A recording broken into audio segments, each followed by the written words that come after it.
Good morning, I'm Marcus Michles and welcome to this week's installment of our video blog here at Michles & Booth.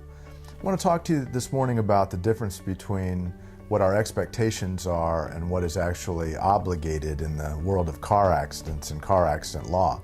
You know, if you get into an accident and you're hurt, you kind of expect that an ambulance is going to come, and you kind of expect that law enforcement is going to come, and fortunately, because of our taxes, usually that occurs. But let's say that you're an injury victim and you're in a car accident and it wasn't your fault, and the ambulance takes you to the hospital and you go to the emergency room, they run a bunch of tests, and let's say the bill is $10,000. Now, if you've listened to me before, or if you're just a smart person or you're aware about how your insurance works, you know you've got a $10,000 PIP policy to cover medical bills incurred as a result of car accident injuries. But what happens when that bill goes above $10,000? And what happens if you're like millions of Americans, you don't have any health insurance? Who's going to pay for your treatment when you walk out of that emergency room and you need to follow up with a doctor? Well, that answer is not always too clear. In the world of personal injury law and in litigation, we've come to use a tool known as a letter of protection, an LOP. And an LOP is nothing more than a piece of paper that is a promise of that injury victim to pay back a doctor for healthcare services and treatment that you receive. So let's go back to the example. You get hurt, the ambulance comes, takes you to the emergency room, you get your treatment, you get released, but you're told, hey, follow up with that orthopedic doctor or follow up with your family care provider. But wait a minute, your $10,000 in PIP is eaten up. Now what? Now, you might think that the person that caused the accident is responsible for those bills, and you might think that their insurance company is responsible for those bills, but they're not yet truly responsible. Or what if the other side doesn't have any insurance?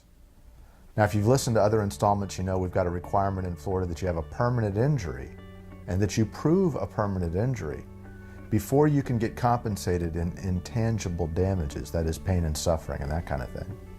So what do? You've got no means, you've got no assets, you've got no health insurance, but you've got injuries from a car accident.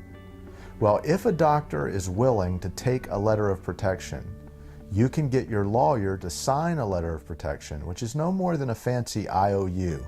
But here's the problem.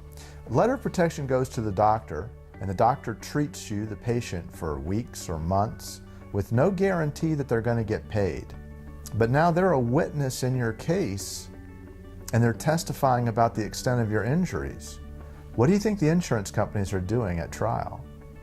They're pointing out that that LOP makes the doctor not only a witness, but a biased witness at that.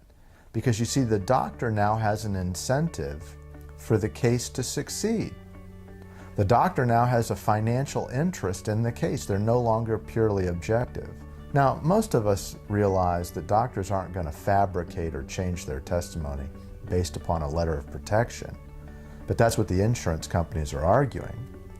So LOPs are getting more and more tricky, and you have to be more careful with them. Lawyers should identify which letters of protection are in the best interest of their client, because LOPs are in essence a blank check. Now you might say, and a lot of people out there on the street ask me, well, why doesn't my lawyer just front the bills? Why don't you pay the doctor and then we'll pay the doctor back after the case? It's a reasonable proposition. One serious problem to that. The Florida bar and the rules of ethics prohibit a lawyer from advancing the costs of health care. Now, we can debate that another day. In fact, that might be a good topic for next week's blog, but as a lawyer that abides by the rules of ethics, I am prohibited, forbidden from fronting the healthcare costs of my clients. So if my clients can't pay, they can't receive that healthcare unless I can get them and the doctor to agree to sign a letter of protection. It's worth talking about if you're an injury victim and you've got representation, you've got healthcare, and those bills are adding up.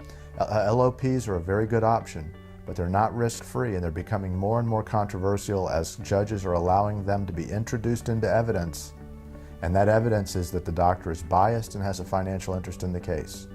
Give us a call if you've got questions, if you've got issues regarding letters of protection or other legal questions. We're available. I'm Marcus Michles for Michles & Booth. We'll see you next week.